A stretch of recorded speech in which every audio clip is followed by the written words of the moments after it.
Sir हम लोग कल पढ़ रहे थे त्रिभुज के प्रकार। क्या पढ़ रहे थे? त्रिभुज के। हम लोगों ने देखा था त्रिभुज को दो भागों में बांटा जाता है।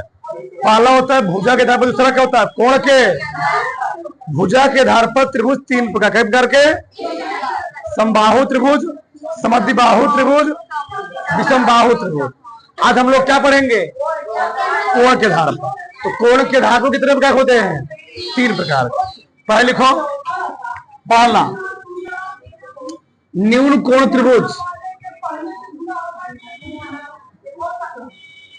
न्यून कोण त्रिभुज, न्यून कोण त्रिभुज। चलो, एक्यूट ट्रायंगल। ठीक, क्या होता है जी? ऐसा त्रिभुज जिसके प्रत्येक कोण का मान क्या हो? न्यून कोण हो, 90 अंश से कम हो, उसको हम लोग क्या बोलेंगे? न्यून कोण। लिखो। ऐसा त्रिभुज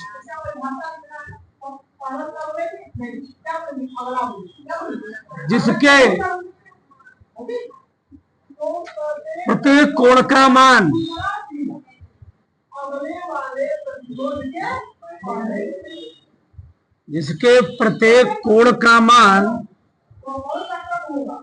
क्या हो? 90 अंश से कम हो, उसे न्यून कोण त्रिभुज कहते हैं। न्यून कोण त्रिभुज, न्यून कोण त्रिभुज कहते हैं।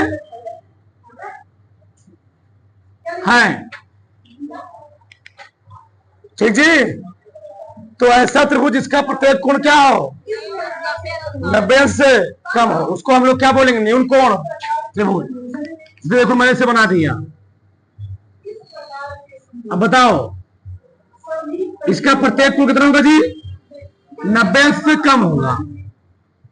तुम बना दो समबाहु त्रिभुज। क्या बनाओ? समबाहु त्रिभुज। तो समबाहु त्रिभुज प्रत्येक कोण कितना होता है?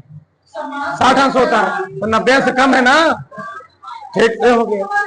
तो ऐसा त्रिभुज इसका प्रत्येक मान क्या हो? 90 से कम हो, उसको हम लोग क्या बोलेंगे? न्यून। अगर लिखो दूसरा समकोण त्रिभुज। समकोण त्रिभुज, राइट ट्रायंगल, राइट ट्रायंगल। इसमें क्या होगा जी? ऐसा त्रिभुज इसके कोण का मान कितना होगा? 90 अंश। क्या होगा? उसको क्या बोलोगे?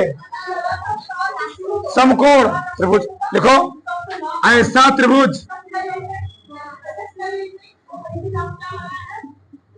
ऐसा त्रिभुज जिसके एक कोण का मान, एक कोण का मान क्या हो? 90 अंश हो, उसे समकोण त्रिभुज कहते हैं।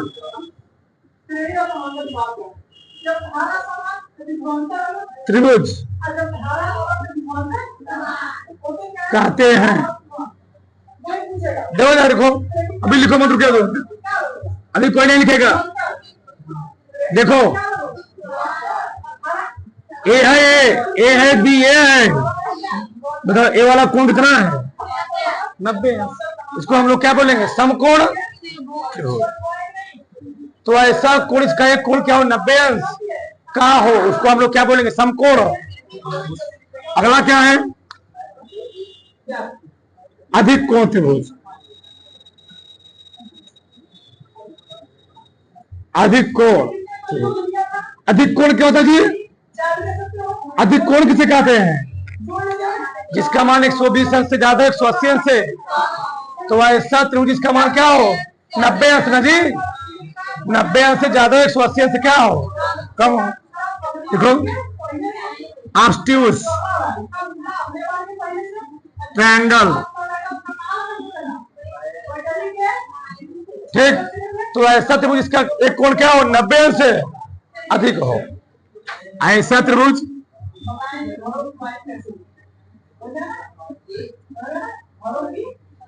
ऐसा त्रिभुज जिसके कोण का मान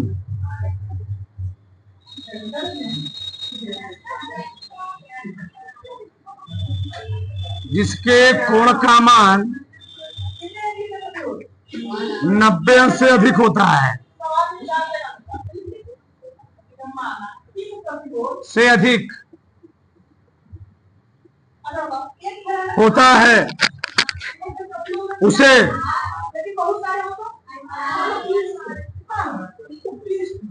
अधिक कोण त्रिभुज, अधिक कोण त्रिभुज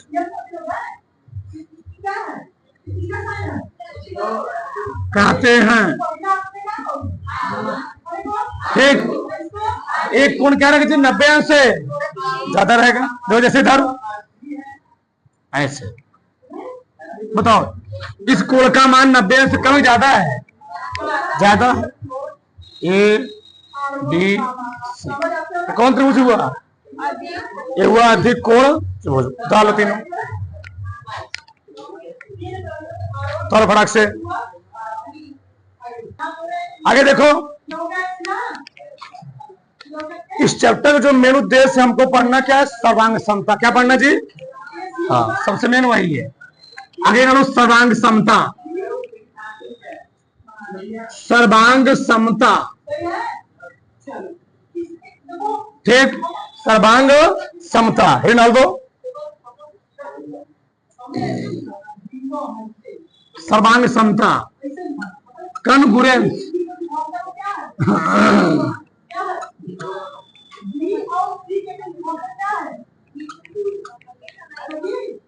देखो सर्वांग समता होती क्या है, देखो सबका ध्यान इधर। एक किससे किससे बना है, सर्व अंग समता। सम क्या होता है, सभी। अंग्रिस भुजा, समता मतलब यानी ऐसी दो आकृतियां, ऐसी दो आकृतियां जिसके माप व आकार क्या हो, एक दूसरे के समान, उसको हम लोग कहते क्या है, सर्वांग सम। क्या बोलेंगे, सर्वांग सम बोले। क्या बोलेंगे, उसमें लिखो, देखो तुम्हें ऐसी दो ज्यामितीय आकृतियां, ऐसी दो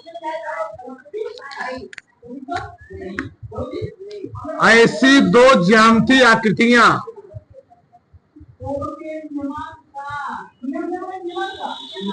ऐसी दो ज्यामितीय आकृतियां जिसके माप व आकार एक दूसरे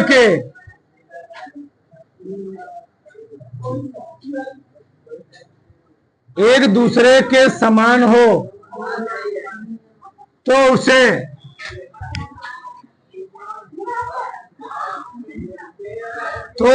सर्वांग सम,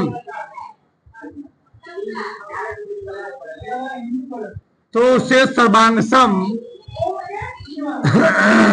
आकृति कहते हैं। दो इधर सर्वांग सम मतलब होता क्या है, बहुत ध्यान समझो इधर। देखो इधर, ये मैंने लिया किताब, ये बुक लिया, इस किताब का हर एक पन्ना दूसरे पन्ने के सर्वांग सम नहीं, सर्वांग सम है। सर्वांग सम मतलब ऊपर वाला पन्ना है, नीचे वाला पन्ना एक दूसरे को पूरा पूरा क्या कर ले, ढक ले, अध्यारोपित हो जाए, क्या हो जाए, ढक ले। उसको हम लोग क्या बोलेंगे, सर्वांग। कोई आकृति दूसरे आकृति सर्वांग सम कब होगी, हमारा हाथ हमारे दूसरे हाथ क्या है, सर्वांग सम है तो वो ढकेंगे ढकेगा।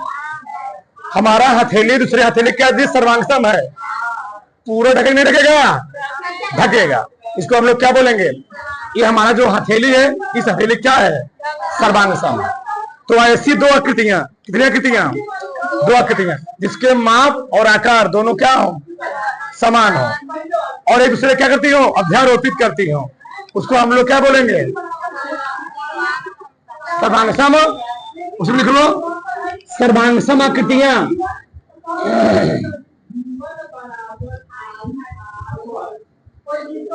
सर्वांग सम आकृतियां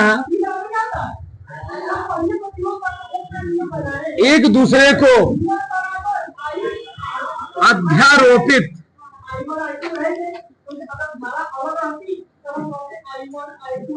यानी ढक,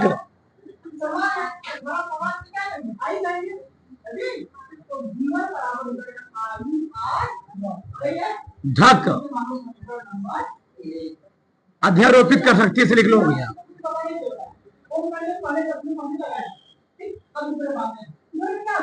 कर सकती है, देखो कैसे, देखो हमने एक लाइन खींचा है इसे,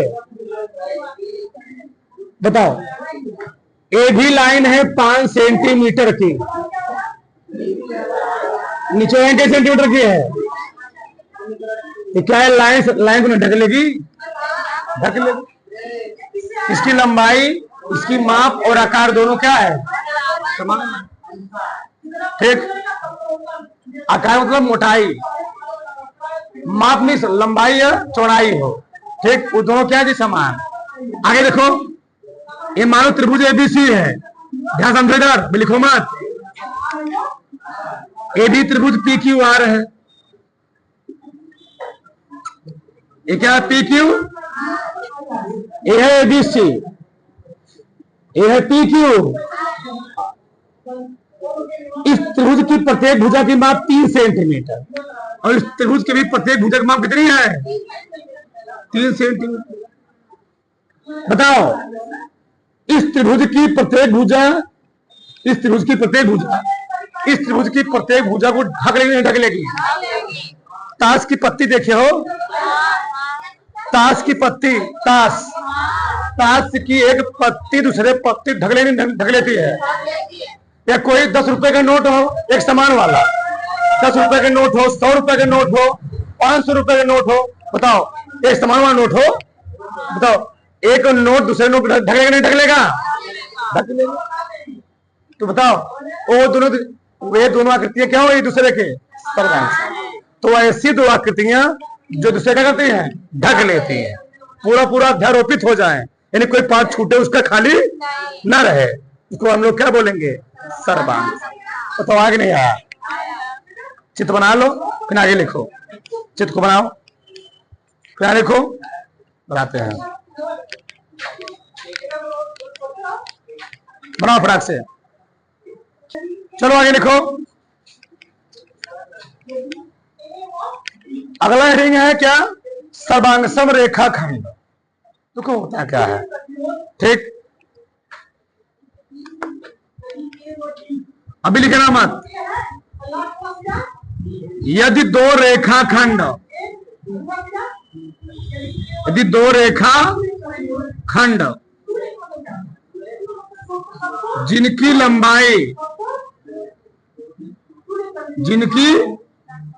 लंबाई लेंथ एक दूसरे क्या हो, एक दूसरे के बराबर हो, क्यों जी, बराबर हो, उसे क्या कहते हैं, तो उसे सर्वांग सम रेखाखंड कहते हैं। ठीक, कैसे देखो इधर, मान लो ये है एक रेखा ए बी, और ये दूसरी रेखा कौन सी? C D. जितनी लंबाई ए बी, कितनी लंबाई सी डी, उसको हम दोनों क्या कहेंगे जी? ये क्या है? ए है सर्वांग रेखा, यानी यहां पर क्या है? ए बी बराबर किसके? C D. यदि दो रेखाखंड जिनकी लंबाई दूसरे क्या हो, दो रेखाखंड जिनकी लंबाई, बताओ, ये भी मार्कर है, इस मार्कर की लंबाई, इस मार्कर की लंबाई बराबर है अलग है? बराबर है। ये दोनों मार्कर दूसरे क्या हुए? सर्वांग रेखा। ठीक आ रहा ना? उधार लो, उधार फटाक से। आगे देखो, अगला हम लोग क्या पढ़ेंगे जी? सर्वांगसम कोण। देखो उधर, यदि एक कोण की माप दूसरे कोण की माप क्या हो? समान हो या बराबर हो, उसको हम लोग क्या बोलेंगे? लिखो, यदि किसी आकृति में, यदि किसी आकृति में एक कोण की माप, एक कोण की माप किसी दूसरी आकृति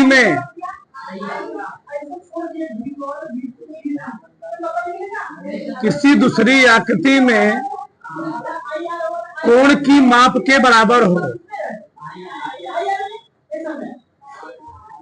क्या हो जी? बराबर हो, तो उसे सर्वांगसम, तो उससे सर्वांगसम कोण कहते हैं। लिखो मत, अभी रुको, ये देखो, जैसे हमने यहां लिखा, मान लो ए है ए बी, ये भुजा कौन सी है जी? ए बी, सी है। ई वाला कोण,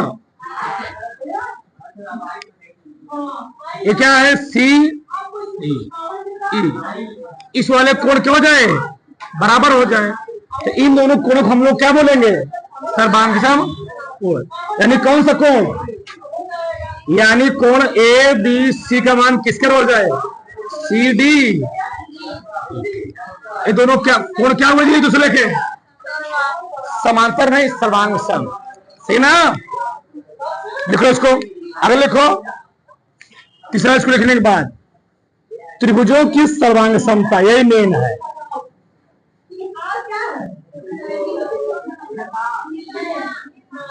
त्रिभुजों की सर्वांग समता, सर्वांग समता। देख दुकरा भी देखो, त्रिभुजों की सर्वांग समता मतलब क्या है? हमको दो त्रिभुज दिए हो, दो त्रिभुज सर्वांगसम कब होंगे? नहीं, दो त्रिभुज सर्वांगसम तभी होंगे जब उनके संगत कोण, संगत भुजाएं क्या हो? आपस में बराबर। यानी दो त्रिभुज सर्वांगसम तभी कहलाएंगे जब उनके संगत कोण तथा संगत भुजाएं क्या हो? लिखना नहीं, रुके, अभी लिखना नहीं। दो त्रिभुज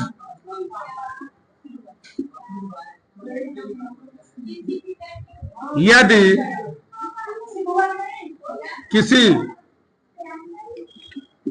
किसी दो त्रिभुज के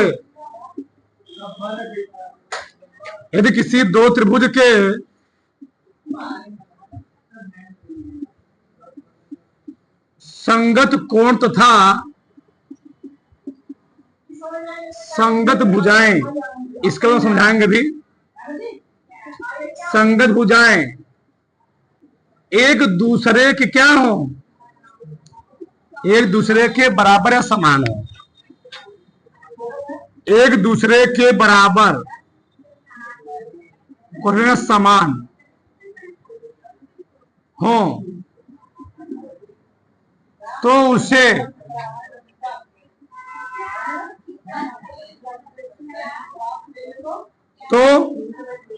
दोनों त्रिभुजों को, उन दोनों त्रिभुजों को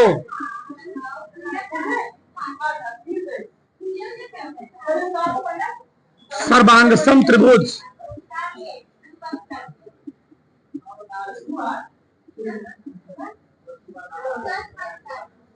त्रिभुज क्या करने जी कहते हैं। ठीक, कि दो त्रिभुज हो, उसके कोण भुजाएं क्या होती समान, उसको हम लोग क्या बोलेंगे। देखो कैसे, सबका ध्यान इधर दे ध्यान से। ये दो त्रिभुज हैं, ए है त्रिभुज ए बी सी, ए है पी क्यू आर। कोण ए बराबर हो किसके, पी के।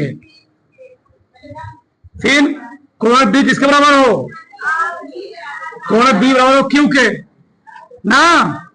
अब कोण सी बराबर हो, ई वाला इसके यही संगत है, ई वाला इसके, ई वाला इसके, ई वाला।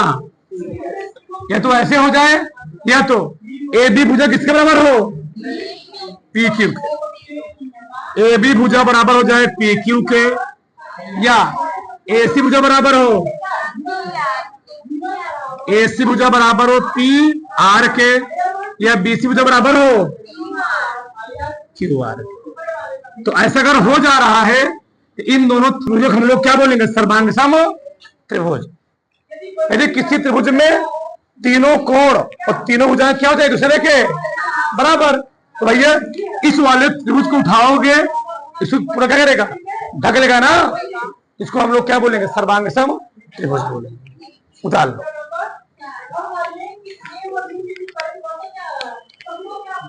रॉ फटाक से।